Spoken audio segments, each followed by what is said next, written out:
First Contact Protocol. Captain Elena Rodriguez stood on the bridge of the UES Defiance, watching the viewport as space itself seemed to tear open. The Zephyrian fleet emerged from their hyperspace gates like metallic locusts, their ships gleaming with an almost organic beauty that spoke of centuries of refinement. 200 vessels arranged themselves in perfect formation, each one larger than humanity's flagship. Impressive display. Lieutenant Marcus Webb muttered from his tactical station, though his voice carried no admiration. They certainly know how to make an entrance. Elena nodded, keeping her expression neutral. 3 months ago, the Zephyrian Empire had sent a single scout ship with a simple message: prepare for formal contact. Humanity had spent those months in frantic preparation, knowing that first impressions would determine whether Earth remained free or became another conquered world in the Zephyrian catalog. The lead alien vessel, a massive dreadnought that dwarfed even their largest ship, moved forward with fluid grace. Its hull seemed to shift colors in the starlight, patterns flowing across its surface like living art. The communication array crackled to life, and the bridge was filled with the image of High Admiral Kithox. The Zephyrian stood nearly 8 feet tall, his elongated form covered in what looked like natural armor plating that shifted from deep blue to silver. 4 arms moved with precise coordination, while his large, multifaceted eyes studied the human bridge with obvious disdain. When he spoke, his voice carried the weight of absolute authority. "Greetings, primitive inhabitants of the third planet," Kithox began, his tone suggesting he was addressing particularly slow children. "I am High Admiral Kithox of the Zephyrian Imperial Navy, 3rd Fleet, Outer Rim Pacification Division. You have the honor of witnessing true military might before you are absorbed into our glorious empire." Elena stepped forward, her uniform crisp and professional. "High Admiral Kithox, I am Captain Elena Rodriguez, representing the United Earth Space Command. We welcome this opportunity for diplomatic contact between our species." Kithox's mandibles clicked in what might have been amusement. "Diplomatic contact? You misunderstand your situation, Captain Rodriguez. This is not a negotiation. This is a demonstration followed by your inevitable surrender." With a gesture from the High Admiral, the Zephyrian fleet began its display. Ships moved in perfect synchronization, their formations creating geometric patterns that spoke of mathematical precision. Weapon ports opened along their hulls, revealing energy cannons that glowed with barely contained power. The lead dreadnought fired a demonstration shot at a nearby asteroid, completely vaporizing the kilometer-wide rock in a flash of brilliant energy. "Each of our vessels carries enough firepower to sterilize a continent," Kithox continued, his 4 arms gesturing grandly. "Our shields can withstand the full fury of a star's corona. Our hulls are forged from materials your science cannot even detect, let alone comprehend. We have conquered 47 star systems, Captain Rodriguez. 47 civilizations that thought themselves mighty until they witnessed Zephyrian superiority." Lieutenant Webb leaned toward Elena, speaking in a whisper. "Captain, our sensors are picking up some interesting readings from their fleet. Permission to run a full tactical analysis." Elena nodded slightly, never taking her eyes off the alien admiral. "Certainly impressive, High Admiral. Your technology is clearly advanced beyond our current capabilities." "Current capabilities?" Kithox's eyes focused on her with predatory interest. "You speak as if you have hidden reserves, Captain. Your species has barely managed to establish a few mining colonies in your outer system. Your largest warship, the vessel you currently command, would serve as little more than a shuttle in our fleet." The High Admiral gestured again, and holographic displays appeared around his image, showing detailed scans of human space assets. "We have observed your pathetic attempts at military construction. Kinetic weapons, chemical propulsion, nuclear warheads. These are toys, Captain Rodriguez, the playthings of a species that has yet to unlock the true secrets of the universe." Elena maintained her calm exterior, though inside she felt a cold satisfaction. The aliens were doing exactly what Earth's strategists had hoped they would do: talking instead of simply attacking. Every minute of this conversation was precious, bought with careful planning and desperate hope. "Your observations are accurate, High Admiral," she admitted. "Humanity is indeed young compared to your empire. We've only been traveling between stars for a few decades." Decades. Kithox's laughter was a harsh, chittering sound. "We have battle cruisers older than your entire space program. Sub-Commander Zeleth, display the power matrices for our fleet." A smaller Zephyrian appeared on screen, his coloring more muted than the High Admiral's. "Yes, sir. Fleet status: 200 vessels at full operational capacity. Primary weapons charged. Defense screens active. Hyperspace drives on standby for immediate departure. Total combined firepower equivalent to 17 stellar detonations." Elena felt Webb tense beside her. 17 stellar detonations. The aliens weren't exaggerating their power, and they wanted humanity to know it. The psychological warfare was as carefully orchestrated as their fleet movements. "Impressive firepower," Elena said carefully. "I assume you didn't bring your entire fleet just for a diplomatic meeting." Kithox's mandibles spread in what was clearly meant to be a threatening display. "This is merely the Third Fleet, Captain. A minor expeditionary force. The First and Second Fleets are currently engaged in more significant conquests. You should feel honored that we deemed humanity worthy of even this much attention."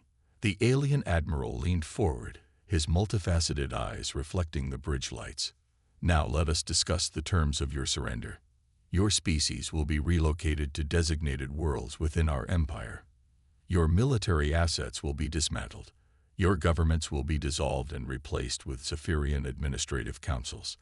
In return, you will receive the benefits of our advanced technology and the protection of our military might." Elena exchanged a quick glance with Webb, who gave an almost imperceptible nod. Their sensors had been busy during the aliens' grandstanding, and the preliminary analysis was complete. What they'd discovered was both encouraging and terrifying. "Those are generous terms, High Admiral," Elena said, buying more time. "However, as you surely understand, decisions of this magnitude cannot be made by a single ship captain.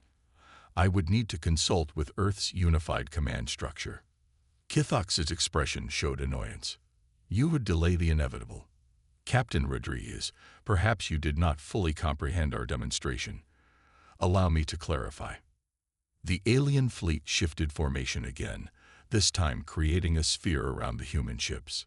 The Defiance and her small escort fleet found themselves surrounded by weapons that could turn them to plasma in seconds. The threat was clear and absolute.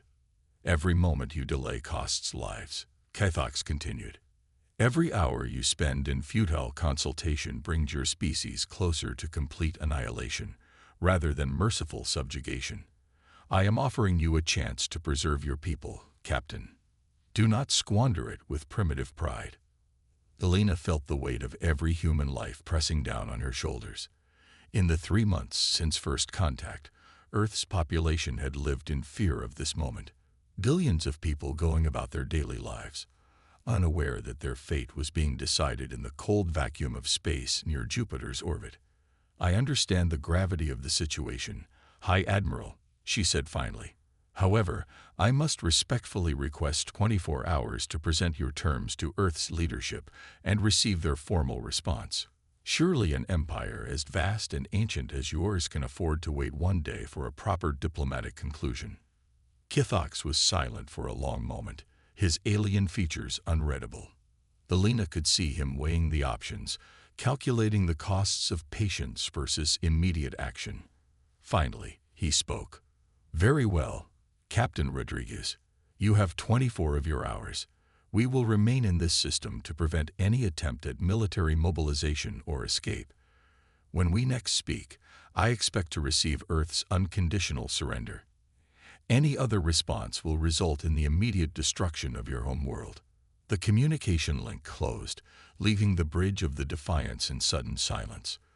Elena stood motionless for a moment, then turned to her tactical officer. "Webb, tell me you got what we needed from those scans." The young lieutenant's grin was sharp as a blade. "Captain, You're going to want to see this data. The Zephyrians may be advanced, but they're not nearly as advanced as they think they are. And more importantly, they have no idea what they're really dealing with. Elena nodded, feeling the familiar cold determination settle over her. Signal Earth Command. Phase 1 is complete. Begin Phase 2 preparations immediately. As the human ships began their careful withdrawal to the edge of the system, none of the Zephyrian sensors detected the nearly invisible modifications being made to the seemingly empty space around them. Humanities 24A. The Revelation. High Admiral Kithox stood in his command chamber aboard the dreadnought Eternal Conquest, reviewing the tactical displays with satisfaction. 24 hours had passed, and the human ships had returned to their designated position. The primitive vessels looked even more pathetic now, surrounded by the overwhelming might of the Zephyrian Third Fleet. Sub-Commander Zeleth, status report. He commanded, his 4 arms moving in ritualistic patterns of authority. All ships report ready status, High Admiral. Defense grids are active, weapons charge, and hyperspace drives prepared for immediate departure once the humans have been dealt with. Long-range sensors show no additional human vessels approaching. They appear to have accepted their fate. Kithox's mandibles clicked in satisfaction. The humans had shown wisdom in not attempting futile resistance. It would make the integration process smoother, though he doubted these primitives would contribute much to the Empire beyond manual labor and resource extraction. The communication array activated, and Captain Rodriguez appeared on the main screen. She looked as composed as she had 24 hours ago, though Kithox detected subtle signs of stress in her posture. Good. Fear would make the final surrender more genuine. High Admiral Kithox, Rodriguez began formally. Earth's Unified Command has reviewed your terms and prepared our response. Excellent. Kithox replied, his tone magnanimous in victory. I trust your leaders have chosen wisdom over pride. Speak your surrender, Captain, and let us proceed with the integration protocols. Rodriguez paused, and for a moment, Kithox thought he saw something unexpected in her expression. Not fear or resignation, but something else entirely. Something that made his combat instincts suddenly alert. High Admiral, after careful consideration, Earth's Unified Command must respectfully decline your offer of subjugation. Silence filled the command chamber. Kithox's advisors exchanged glances of disbelief, while tactical officers checked their displays to ensure they had heard correctly. The human captain had just refused the surrender of her entire species. Captain Rodriguez, Kithox said slowly, his voice carrying deadly undertones. Perhaps you misunderstood the consequences of refusal. Allow me to demonstrate. He gestured to his weapons officer, who immediately began targeting Earth's largest cities. The massive energy cannons of the Third Fleet began their charging sequence, preparing to deliver a demonstration that would leave no doubt about Zephyrian intentions. I understand perfectly, High Admiral, Rodriguez replied calmly. However, there are several factors you may wish to consider before opening fire. Kithox paused, curiosity overriding his anger. Factors. Captain, your species commands nothing that could threaten this fleet. What possible factors could influence my decision to destroy your home world? Rodriguez smiled, and this time there was no mistaking the cold confidence in her expression. For instance, the fact that you've been surrounded for the past 24 hours. Surrounded. Kithox's laughter was harsh. Captain, your few escort vessels hardly constitute a surrounding force. Our sensors show no other ships within light hours of this position. That's the first thing you might want to reconsider, Rodriguez said. Your sensors. Before Kithox could respond, the space around his fleet began to change. What had appeared to be empty vacuums suddenly rippled, and ships began appearing as if materializing from nothing. Not a few ships, but hundreds. The human vessels seemed to unfold from space itself, their stealth systems deactivating in perfect synchronization. The Zephyrian tactical displays erupted in alarm signals. 537 human warships had appeared, each one different in design but clearly purpose-built for combat.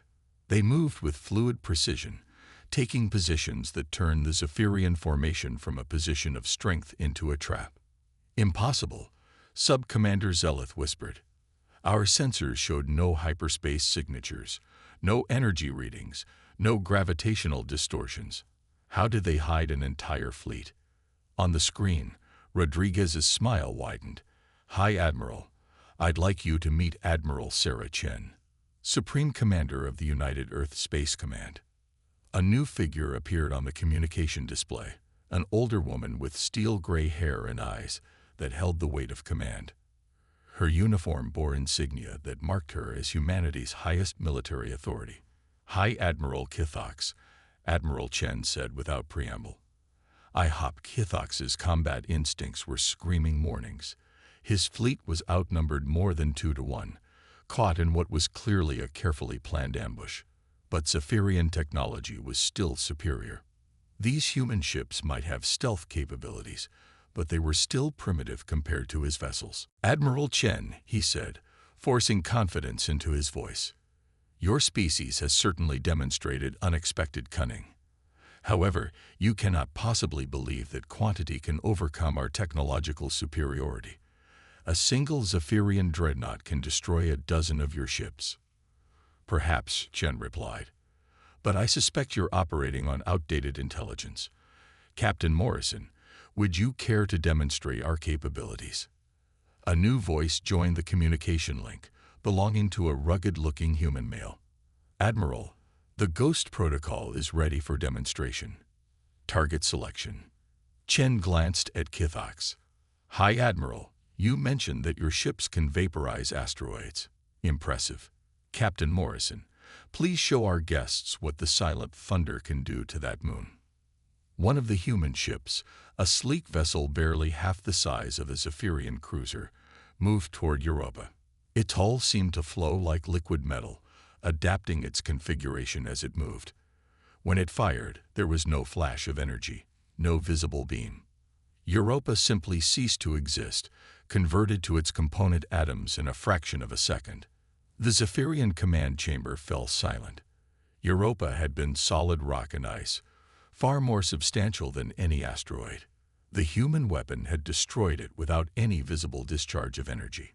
"Quantum disintegration field," Admiral Chen explained casually. "We found it quite effective against heavily armored targets. The beauty of quantum manipulation is that conventional shields provide no protection whatsoever." Kithox felt something he hadn't experienced in decades of conquest: genuine fear. "How?" he whispered. "Your species has been in space for mere decades. This technology should take millennia to develop." "That's the second thing you might want to reconsider," Rodriguez interjected. "How long we've actually been preparing for this moment." Admiral Chen nodded. "High Admiral, humanity received our first evidence of alien life 73 years ago. A crashed scout ship in what you would call the Ta City system. We've been reverse engineering your technology and developing countermeasures ever since."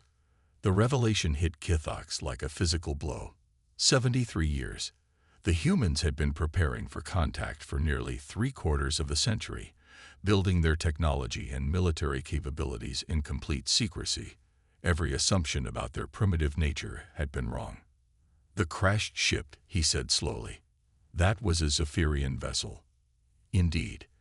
Along with complete tactical databases, technological specifications, and detailed information about your empire's expansion patterns," Chen continued. "We've been watching your conquest of other worlds, studying your tactics, analyzing your weaknesses.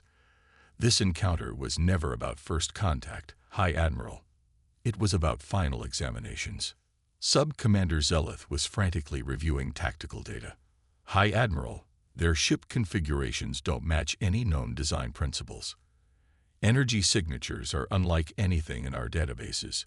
Some of these vessels appear to be using technologies we've never encountered." "That's because," Captain Morrison's voice cut through the communication link, "we didn't just reverse engineer your technology. We improved it. Then we developed completely new approaches you never considered. Humans have this tendency to take existing ideas and push them in directions their creators never imagined.